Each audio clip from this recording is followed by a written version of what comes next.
In 2021, a senior U.S. intelligence official signed a classified contract for the most powerful spy satellite network in American history. The contract was worth $1.8 billion. It was signed without a competitive bid, and the official who wrote the contract changed the technical requirements at the last minute, in a way that guaranteed only one company could win.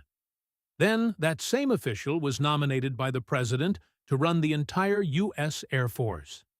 And the man who recommended him for the job was the CEO of the company that won the contract. That is not a conspiracy theory. That is a Reuters investigation, confirmed by 7 sources, published on February 7, 2025. And it raises a question that nobody in Washington wants to answer. Who actually controls the most capable orbital network ever built? The U.S. government, which commissioned it. SpaceX, which builds it, owns the rockets, and operates the constellation, or the single individual who arranged the deal, and is now the Secretary of the Air Force, hidden in plain sight above every city, every military base, and every government building on the planet.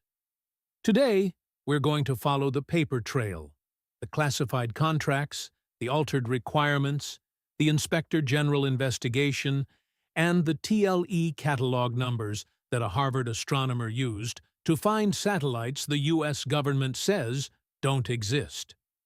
Because the story of how this network was built is more interesting than what it can see.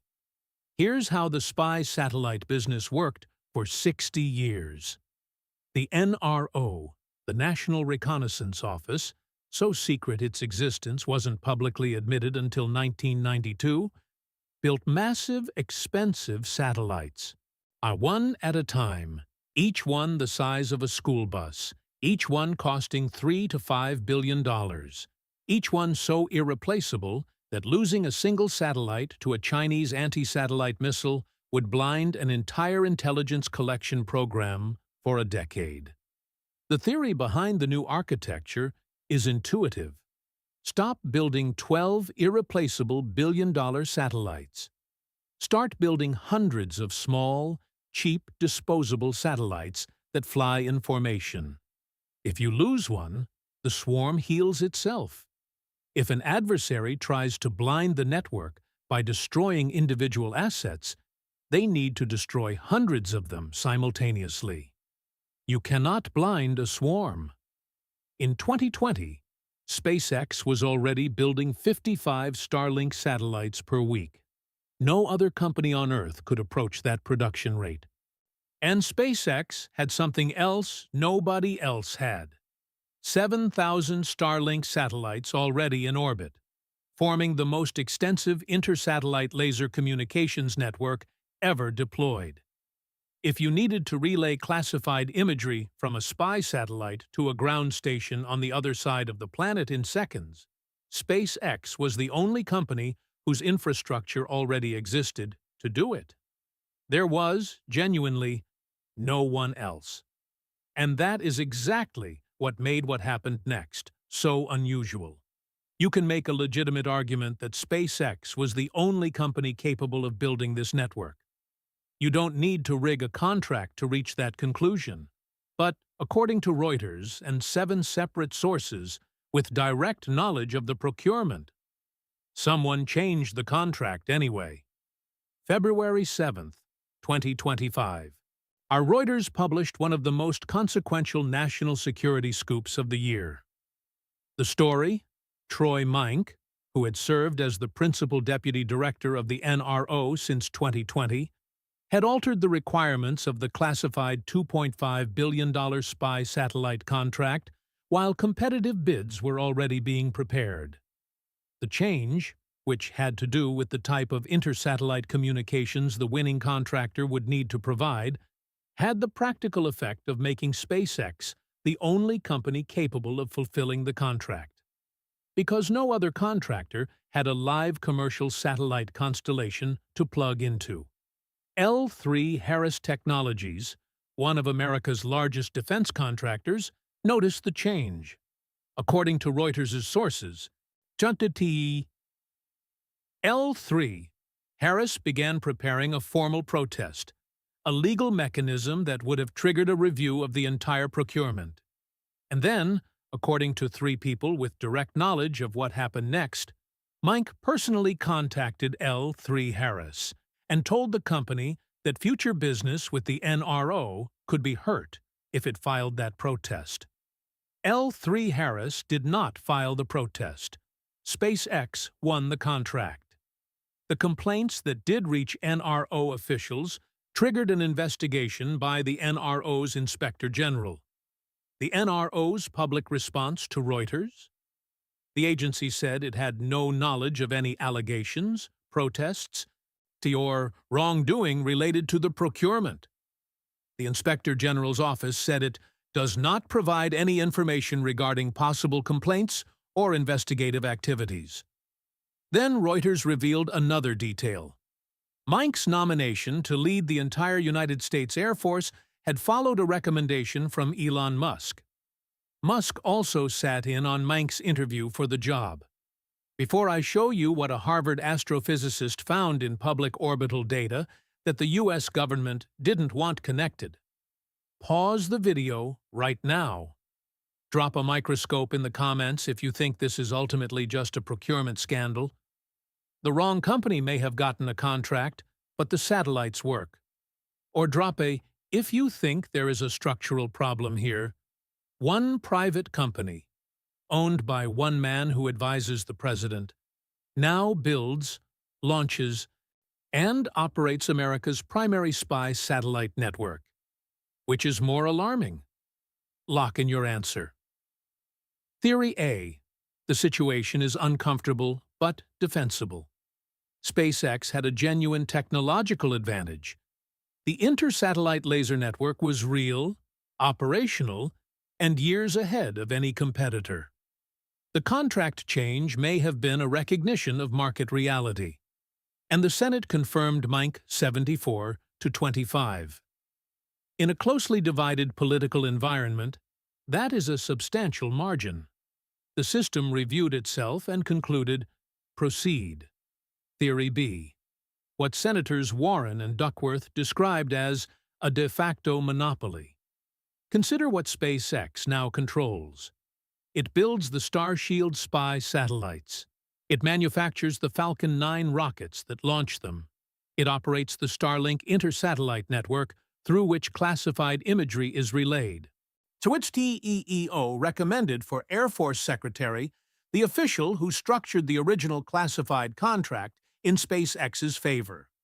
One source familiar with the contract told Reuters, no one could compete with SpaceX because no one else had a commercial constellation that they could plug into. That's not just a market advantage. That's lock-in. The concern, articulated explicitly by Warren and Duckworth, is not that SpaceX is doing a bad job. It is that critical national security infrastructure should not have a single point of failure. And when the owner of that infrastructure is simultaneously a presidential advisor, a major DoD contractor, and the person who recommended the man now overseeing his company's government contracts, the oversight mechanisms that democracies depend on are under extraordinary strain. See, and here is where the story gets genuinely remarkable. Because a Harvard astrophysicist named Jonathan McDowell did what the NRO hoped nobody would bother doing. He went through the public NORAD satellite catalog. He found the USA designation numbers assigned to the unacknowledged payloads. He correlated them with publicly available radar tracking returns from SpaceTrack's own data. And in his January 2025 annual spaceflight report, he documented what the NRO had deployed in 2024. 104 Starshield satellites, launched across multiple classified missions, all cataloged in the government's own database, but with their orbital elements withheld. The satellites were invisible. Their catalog numbers were not. McDowell is not alone. You're the same global network of amateur satellite trackers that identified the Starshield downlink anomaly in October 2025 has been systematically cataloging classified satellites for decades using physics, patience, and publicly available radar data. When the U.S. government assigns a NORAD catalog number to a secret satellite, it cannot remove that number from the tracking database without breaking the entire system that commercial operators use for collision avoidance. The catalog number exists. The satellite exists.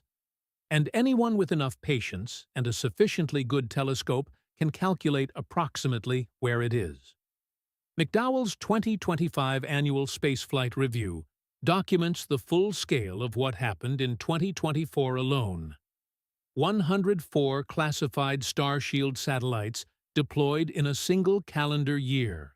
And the report notes that no official confirmation of payload types has been given. And it identifies something else: 2 additional unacknowledged NRO satellites that appear to have been launched alongside a routine commercial Starlink batch on November 30th, 2024, hidden inside a civilian manifest to avoid any separate classified launch announcement. The network was not just untrackable, it was deliberately hidden inside plain sight.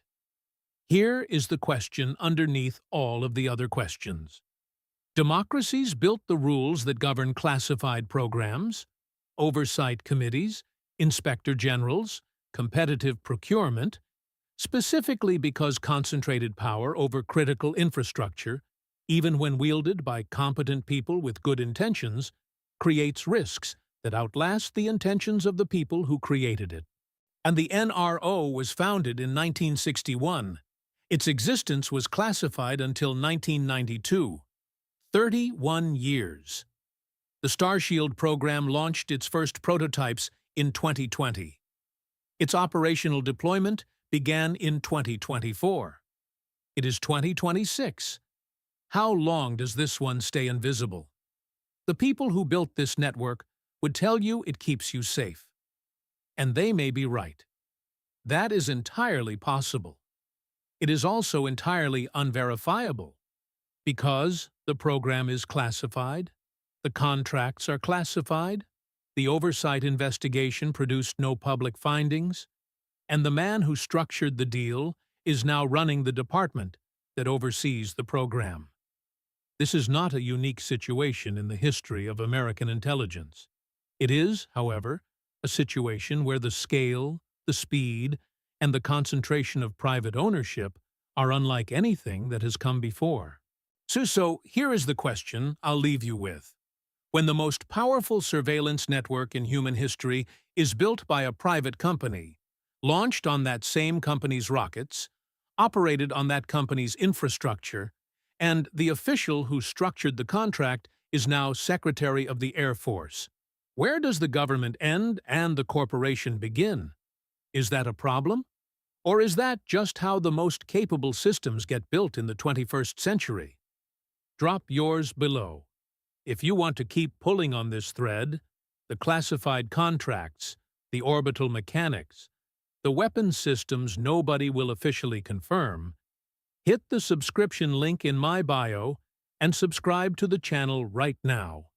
And next video, the Chinese Shenlong spaceplane just completed its 4th classified mission, landed on a runway, and nobody knows what it was doing up there for 9 months. But open-source analysts found clues in the orbital data. That's next.